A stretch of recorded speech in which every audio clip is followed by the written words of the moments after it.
Welcome to this scheduled council meeting of the 15th of August 2022, which is being held remotely online in accordance with Council's business continuity plan to minimise risk to community, council and officers due to the recent increase in COVID-19 and influenza cases across the municipality. This is also in line with state government recommendations for employers to consider the ability for staff to work from home if able to do so. I am Craig Lloyd, Chief Executive Officer of the City of Whittlesea. I'd like to advise, first of all, that our Chair Administrator, Lydia Wilson, is an apology this evening.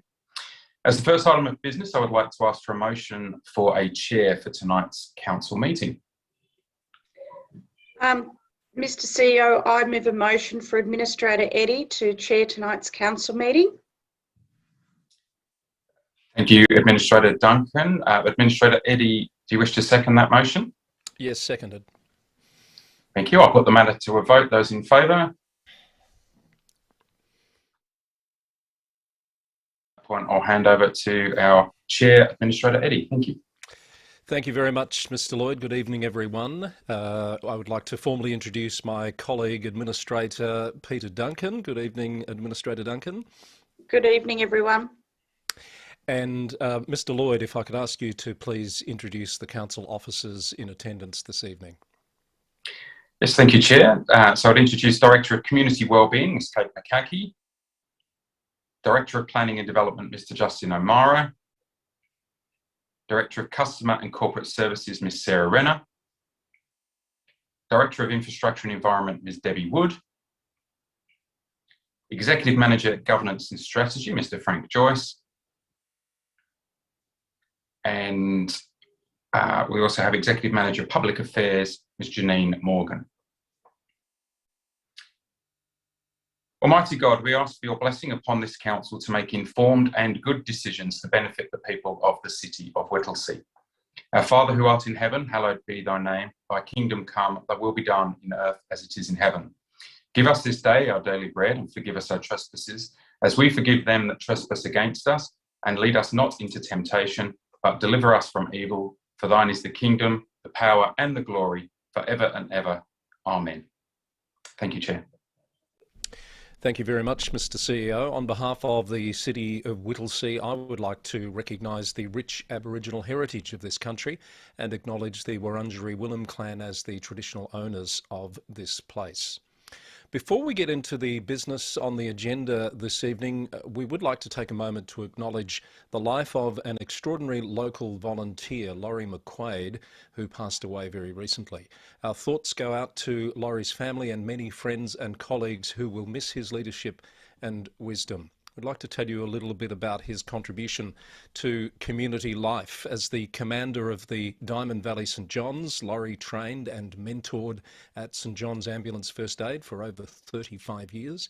He truly was a community-centred person. He led his St John's team at almost any imaginable community event in the district and beyond over many decades. And just a few of these, for example, include community festivals in Nillumbik, Whittlesea and Banyule, the Whittlesea Agricultural Show, 2009 bushfire events and gatherings, youth freezer events, little athletics and other local sporting competitions, community movie nights, swimming pool events, the Whittlesea Country Music Festival, Into the Light events at Whittlesea, plus the Melbourne Flower and Garden Show and AFL matches at the MCG, and that's just a few, I'm informed.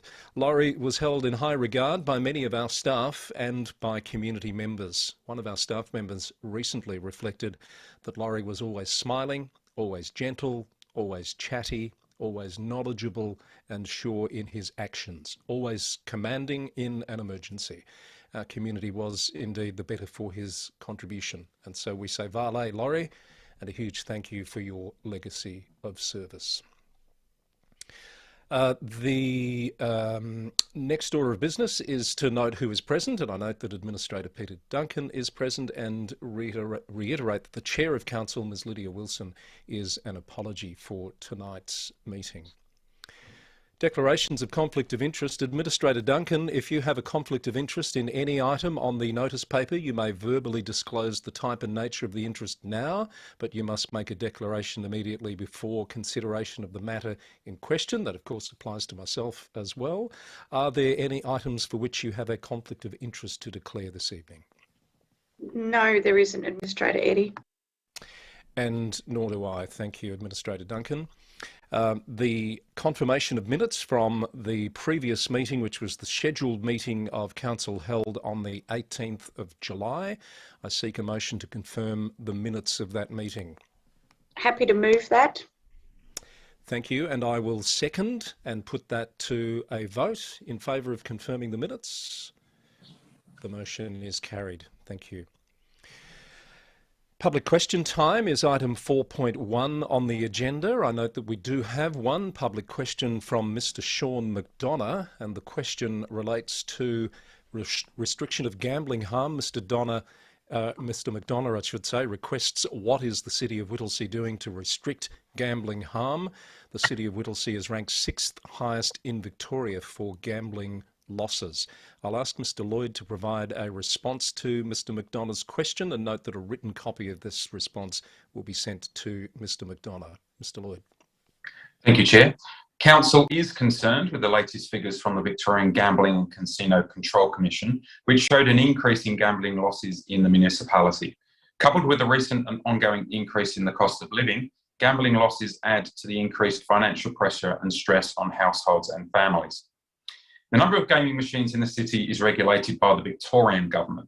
Council has a long-standing position on advocating for gambling harm minimisation measures, including reducing the operating hours of gaming venues and capping gaming machine numbers, especially in growth areas where we're advocating for the introduction of planning provisions to ensure that gambling venues are not the first recreational venue in new estates.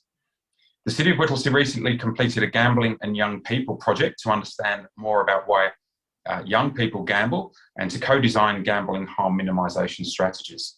The key finding was that for young people, betting is often related to their identity and closely related to their interactions with friends and work colleagues.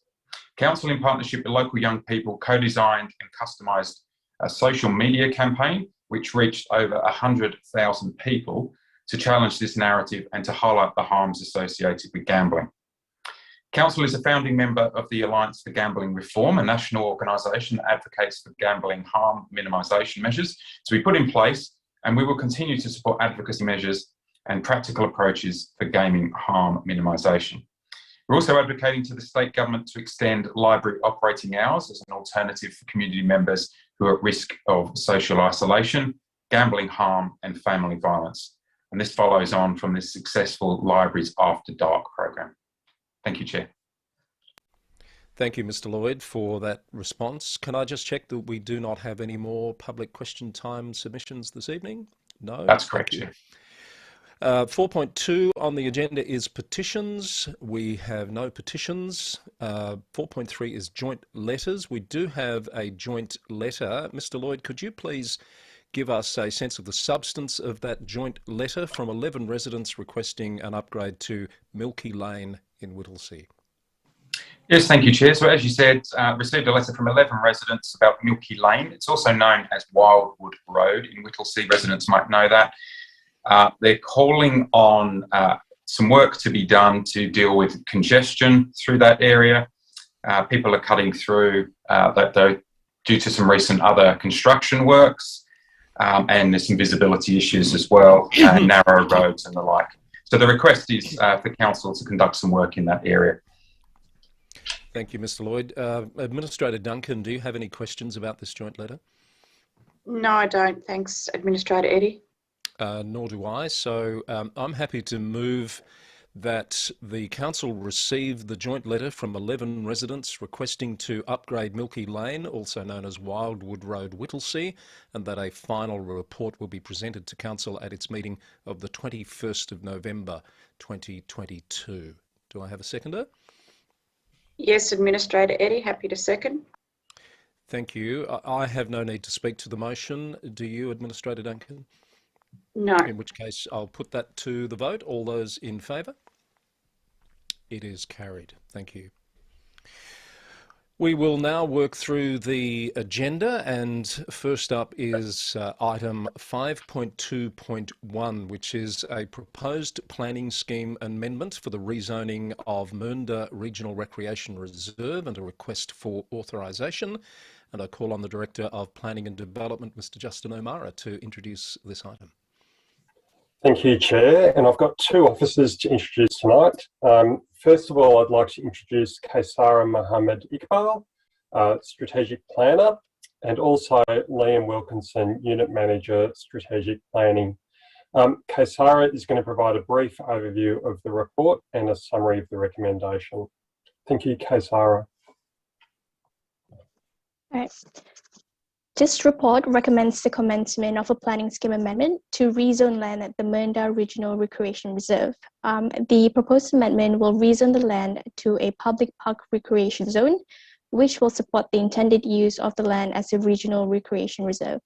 The Mernda Regional Recreation Reserve site has long been identified in the strategic planning documents to be used for active recreation purposes.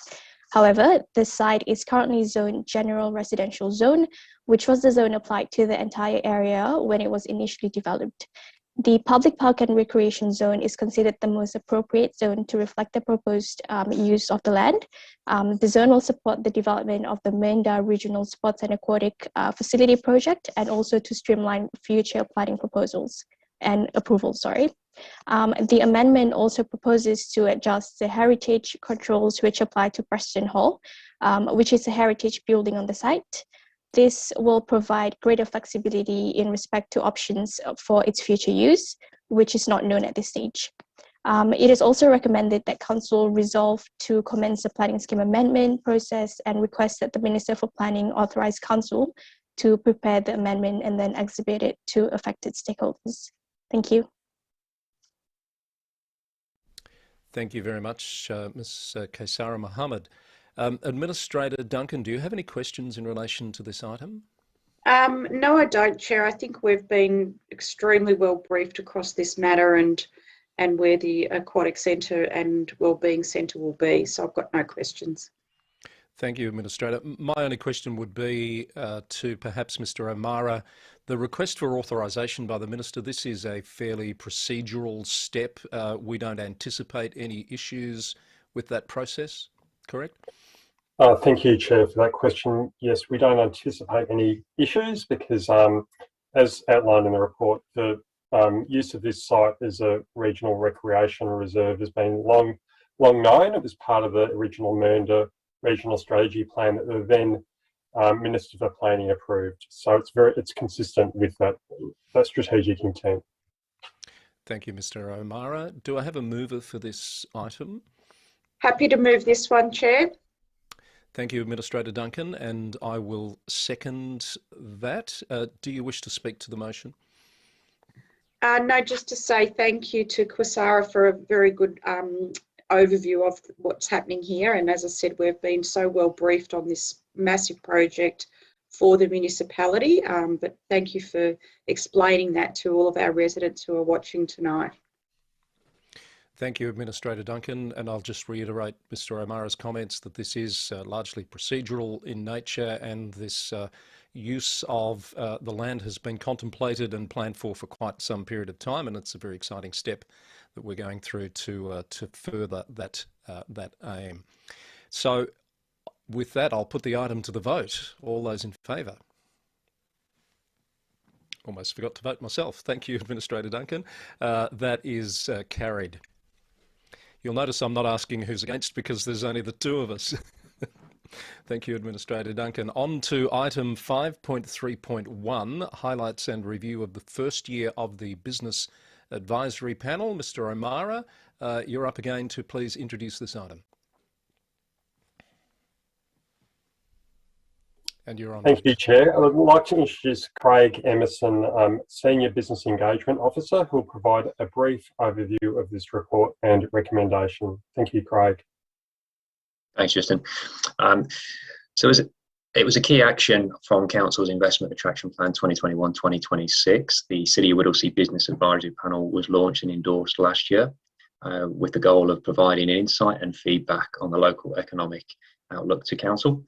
The panel currently consists of 10 business leaders and 1 current vacant position, as well as 2 council administrators, director planning and development, and manager of economic development.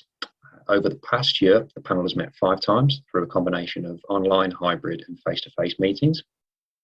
Some of the highlights to include from the first year: the panel were engaged and to assist council with the development of the strong local economy strategy. NDP Consultancy provided the panel with a draft strategy and sought feedback on the key challenges and opportunities within the economic area of the City of Whittlesea. Whittlesea Land presented to the panel about how their initiatives could assist the ongoing labour shortages that businesses were seeing and are still seeing in the municipality today. Presentations from council officers on subjects including the community plan development, the 2022-2023 draft budget, and advocacy priorities moving forward. And the management team from Pacific Epping provided an overview of the retail activity from the previous 12 to 18 months, highlighting how COVID had affected the centre following the lockdowns in 2020 and 2021, and how the centre was planning the next stage, which was their pandemic recovery period for stores and consumers. At the June meeting, the panel proposed to increase overall membership from its current number of 15 up to 19 members. This increase enables 4 additional business leaders to join the panel through an expression of interest process. The panel indicated by increasing the membership base, it would allow for further knowledge and experience from the business community to contribute moving forward. We are today seeking council to note highlights and achievements of the panel and approval of the updated terms of reference, which will further enhance the panel by increasing the broadening and its membership base. Thank you.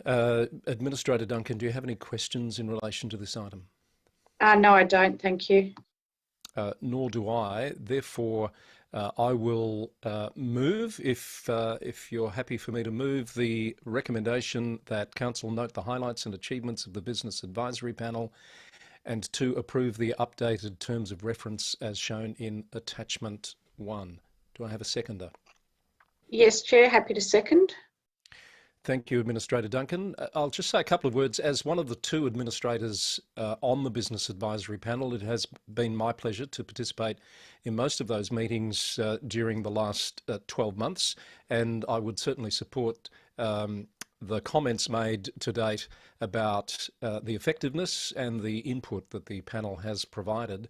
I'm particularly thinking of a more recent meeting where the panel requested the opportunity to be more engaged with the strategic objectives and plans of the council, which was a very welcome observation on their part, and that was also the point at which there was the suggestion that the panel could be expanded to provide for some further input and insights that is even more representative of the business community in the City of Whittlesea. So on behalf of Administrator Wilson, who I'm sure would agree with me, we send our thanks to those members who've participated and contributed to date, and we look forward to that participation and contribution being even more meaningful in future. And with that, I so move.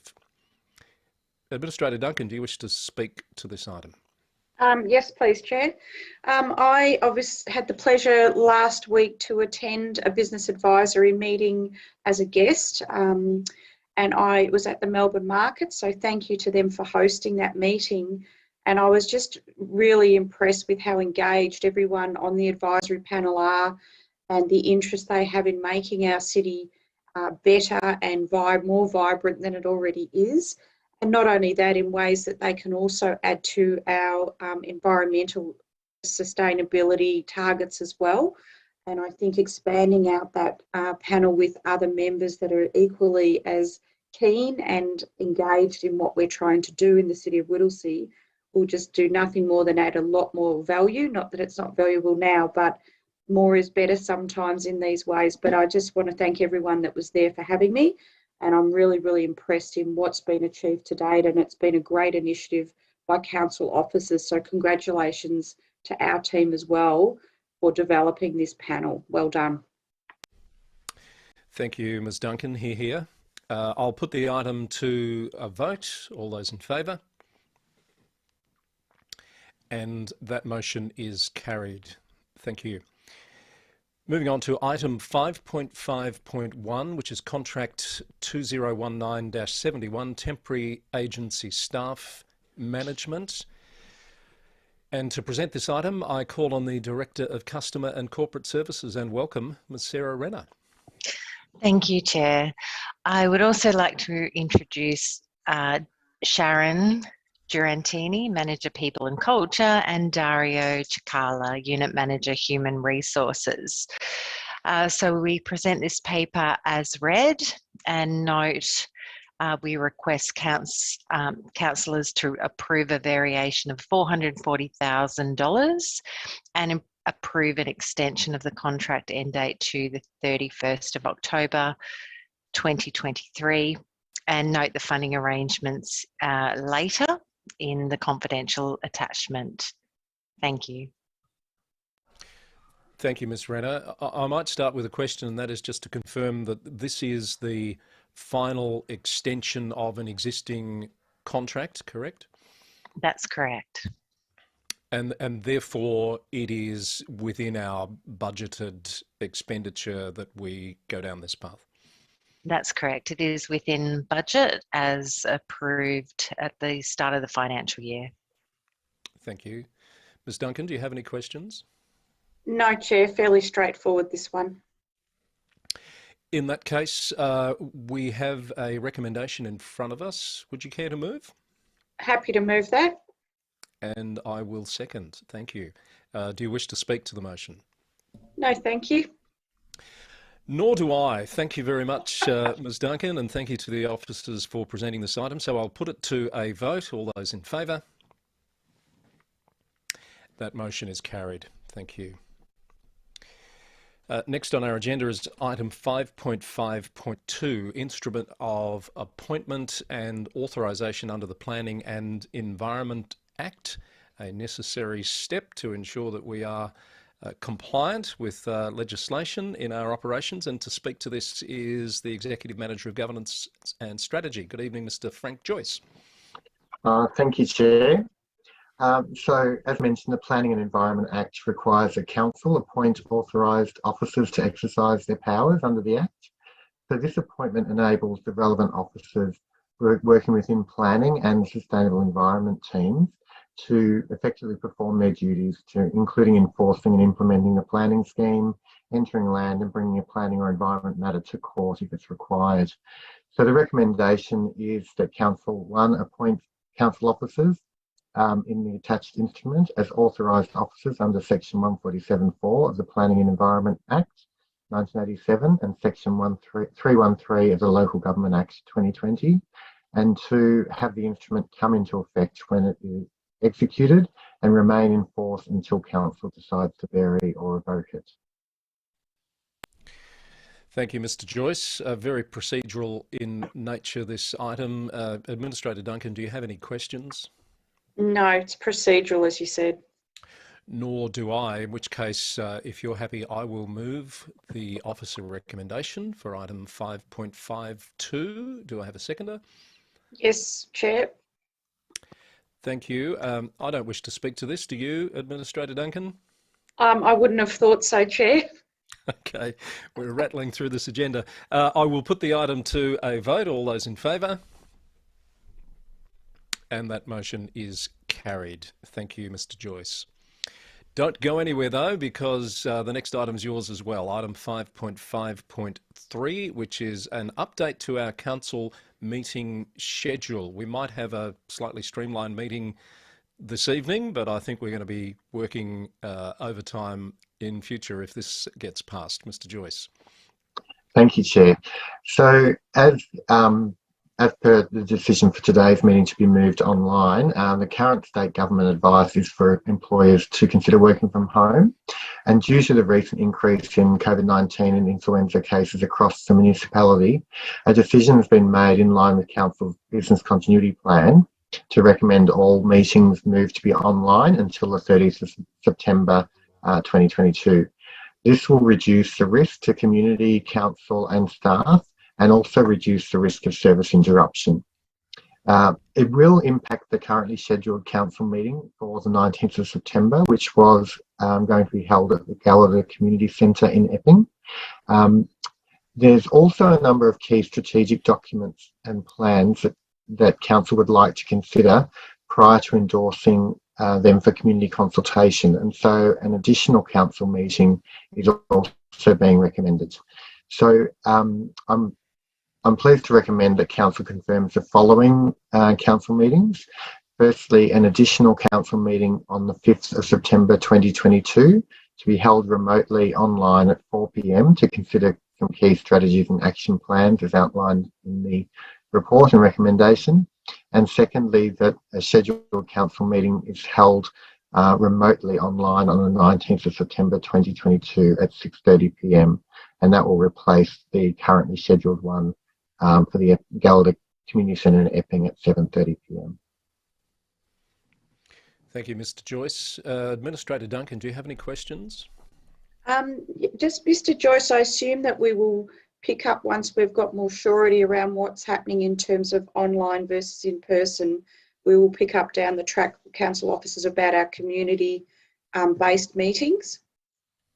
Yes, so our next community-based meeting is planned for December and we're expecting that will go ahead, especially now that the Health Minister has said we've sort of reached the peak. But fingers crossed and touch wood, because as we're aware, things can change. And so we will continue to follow the advice. But at this stage, we would continue looking at those quarterly council meetings in the community. Okay, great. Thank you. Mr. Joyce, I have a question, and it's to your point that things can change and they can change quite quickly. If, and I notice numbers are decreasing in terms of COVID cases particularly, if we get to a point in the next couple of weeks where we feel an in-person meeting is safe to proceed with, would we require a further council resolution to hold that meeting in person, or do we have the power to change that without it coming back to a meeting? Because it would need to be a resolution again, because under the Act we need to resolve the council meetings. But we do have that meeting on the 5th of September, so there's an opportunity at that meeting to make a change, to bring it back if that's what council decides at that time. Right, so that's the clarification I was looking for, that we need to resolve on the method of the meeting as well as the date and time of the meeting. That's right. There will be an opportunity at the moment in our governance rules, which are out for consultation. Once they're endorsed, that provides the opportunity to make a call to bring things online if needs be, but not the other way around. Yes. Does that make sense? It does, and I just make the point that obviously we would like to be in person wherever possible, and if conditions allow, we'll meet that challenge at the time. But as things stand, if we pass this, there will be an online meeting on the 5th of September and an online meeting on the 19th of September, correct? Correct. So any more questions, Ms. Duncan? No. Would you care to move? I'm happy to move this. Yep, happy to move it. Thank you, and I will second. Would you like to speak to it? No, thanks. Nor would I. I think we've made our comments fairly clear, so I'll put the item to the vote. All those in favour? And that motion is carried. Thank you, Mr. Joyce.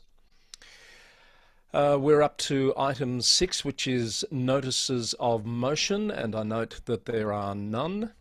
Item 7 is urgent business. Administrator Duncan, do you have any items of urgent business this evening? No, Chair.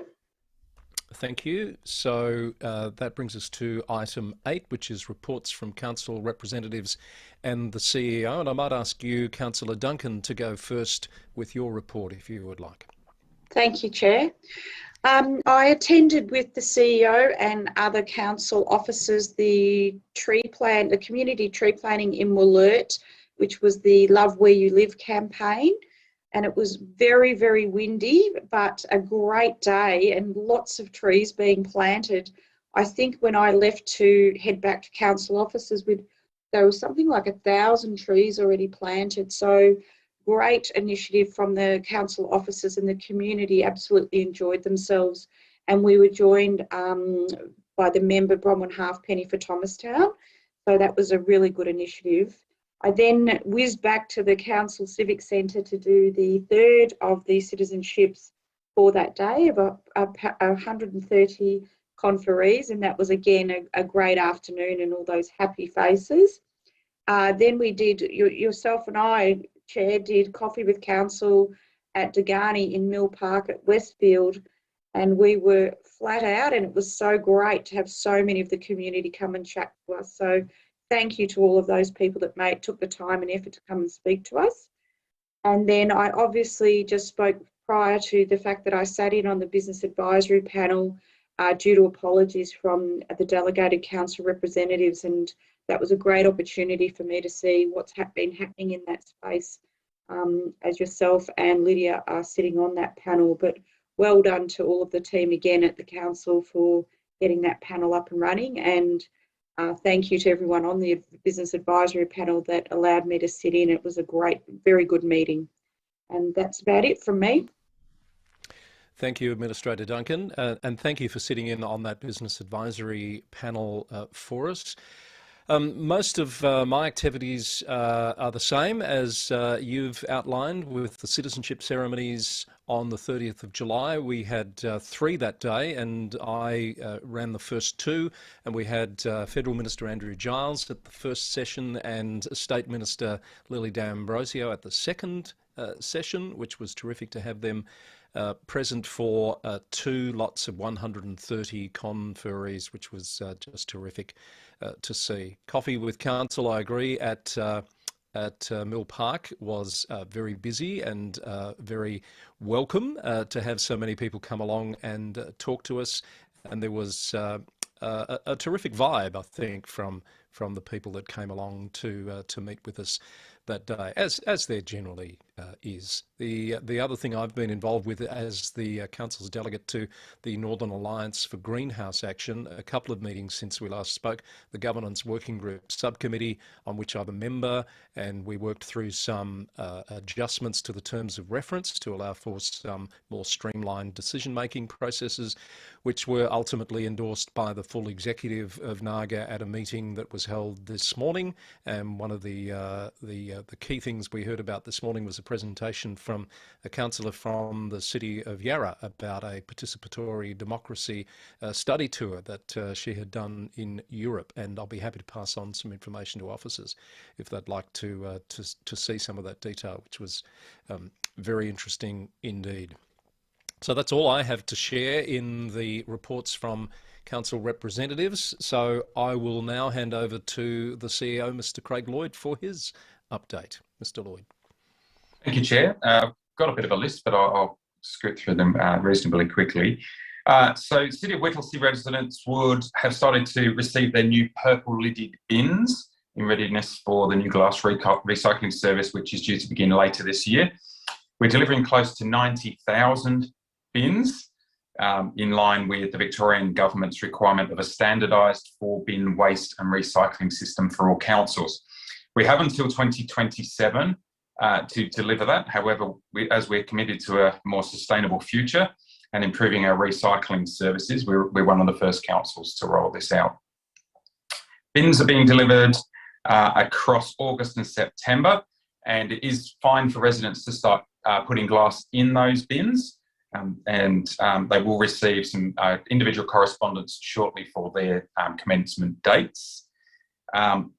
Glass recycling bins will be collected once every 4 weeks on the same day as regular general waste bins. But there'll be lots more correspondence around this to support everyone through it as we move forward. The Mernda Social Support Building is coming along well. So the steel frame and the roof are up. It's a $2.7 million facility which will provide respite for residents over the age of 65. The service will support people with care needs to maintain their independence and to be able to participate socially in their community. It's a joint City of Whittlesea and Victorian Growing Suburbs Fund project, and the facility is expected to open late 22, early 23. As Administrator Duncan mentioned, the Love Where You Live campaign in Wollert had a fantastic wrap-up. Really good community event. I just wanted to highlight some of the figures of some of the work that the council officers did during that time working with community. So across the 5 events, we also had waste collection going on. We ran a range of e-waste collection services. Unfortunately, some enforcement action for people that were stopped illegally dumping.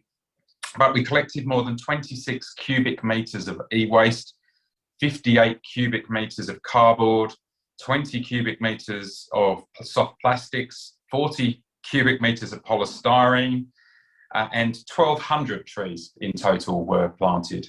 So really good effort by the council officers and team in that, working very closely with the community there. Last week, I had the great opportunity to meet with our aged care staff and support Aged Care Employee Day. We have around about 120 staff that support older residents in the community. We are committed to continue to deliver those aged care services. And I'm really pleased to advise that a recent Ageing Well customer experience survey, so of the customers that use that service, 96.8% of the residents agree that they're being treated with respect and dignity at all times. 99.5% of respondents felt comfortable and safe when their services were provided. And 91.3% of respondents feel comfortable telling the workers what is important to them. Really high scores. There was lots of questions in this survey, so thanks to everyone that took part. All of the results were in the 90s, and I think it's just testament to the great work that our aged care staff do in what can be pretty difficult work, particularly at the moment with COVID and all the PPE they're wearing. Also pleased of some work that's gone live this week. You can now book hard waste collections fully online. So it's a new online system, provides the residents a lot more information around what can be collected and what can't, how to safely put this material out for collection, and how to schedule that. Every household can book up to 2 hard rubbish collections each financial year. And again, just to make that very clear, it's households, it's not the owners of property. So if you are a tenant, you are entitled to use that service twice a year, and you can do that yourself now online. And the final one that I would just quickly mention was I had the pleasure last week of hosting the Victorian Community Hooning Reference Group meeting for the Northern region. We partnered with the Department of Transport, Road Safety Victoria and Victoria Police, and again, community members, to hear from the community of what was concerning them and what they would like to be seen to be done with hooning. It did come across very clearly in that meeting that we do have a problem with hooning in particular areas, in particular of the municipality. And thanks to Victoria Police, Department of Transport and Road Safety Victoria, they're taking that very seriously, and it will be turned into a Victorian hooning strategy and plan. So, and the police have already shared some of the information back with us, which is fantastic. That's it. Thank you, Chair. Thank you very much, Mr. Lloyd, for that comprehensive update. Administrator Duncan, do you have any questions of the CEO? Yes, Chair, just 2 questions. With residents, regardless of whether they're property owner or tenants of a leased property, getting 2 hard waste a year, if I have the need for extra hard waste collections, how does that work, Mr. Lloyd? Yeah, so if you need to go over and above the 2, which is allowed for on the system, you need to contact our customer services and they can work that through with you. Okay, it's great. not a pay service at this stage, but there are other options. Right, thank you. And with the hooning, and I think it's great that you've had the meeting with Victoria Police and others, how soon do you think, and it may be happening in the background, so I appreciate if you can't say much, but how soon do you think we'll see some substantive action so our residents feel like there's change happening? Yeah, that's a really good question, Administrator Duncan. So, yes, work is already underway. I'm certainly aware of a number of police actions that have been taken and some significant progress that the police have been making there. And I hope I'll be able to share some more information with you in coming meetings from the police. Great, thank you. Thank you, Ms. Duncan. No more questions? I have one, Mr. Lloyd. Just in terms of the additional bins that are being distributed, are we receiving any feedback on how those extra bins are being accommodated space-wise? Because I know when we first heard about this it was indicated that some properties might find it challenging to find the space for the additional bin. Yes, thank you, Chair. So yes, we have had some feedback. Look, in the main, very, very positive. I think people are starting to get the idea of what these for, and for most residents, accommodating the bin isn't too much of a challenge. There are obviously some areas of the municipality where street furniture is in the way, or shared properties, particularly units, where we're working directly with those residents to come up with a solution. We're actually working directly with the department as well, Department of Environment, Land, Water and Planning, to come up with some solutions of how we deal with those types of properties, because it's important. This is going to happen right across Melbourne. And obviously, as you get into the city, there's even less space. So we're working with them there. But I think it's a case-by-case basis. So if a resident does have concerns that they can't accommodate their bin, or they live in one of those multi-occupied unit developments or similar, and they're having a challenge, just contact council and we'll work that through with you. Thank you for that advice. That's appreciated. Thank you, Mr. Lloyd, for your report. That will be noted in the agenda. Item 9 is confidential business, but we do not have any this evening. So that brings us to the close of our business. So on behalf of Administrator Duncan, I thank the officers and I thank the community for tuning in for the meeting this evening, and I declare it closed at 7:11 p.m. Thank you and good night.